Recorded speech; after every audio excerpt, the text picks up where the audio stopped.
আব্দুল্লাহ ইবনে মালিক রাদিয়াল্লাহু তাআলা আনহু হইতে বর্ণিত, তিনি বলেন, আল্লাহর রাসূল সাল্লাল্লাহু আলাইহি ওয়াসাল্লাম বের হলেন। আব্দুল্লাহ ইবনে হুযায়ফা রাদিয়াল্লাহু তাআলা আনহু তাকে বললেন, আমার পিতাকে। তিনি বললেন, তোমার পিতা হুযায়ফা। এই কথা বারবার বলে তিনি বলতেছিলেন, আমাকে প্রশ্ন করো কে।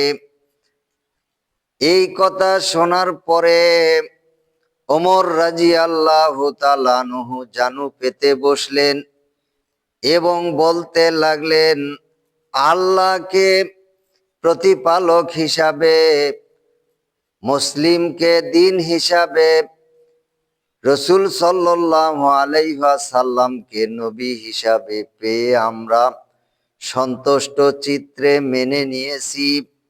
এই কথাটি তিনি 3 বার বললেন। এই কথা শুনে আল্লাহর রসুল সাল্লাল্লাহু আলাইহি ওয়াসাল্লাম নীরব ছিলেন। সহিহ বুখারী হাদিস নাম্বার 94, অধ্যায় 3।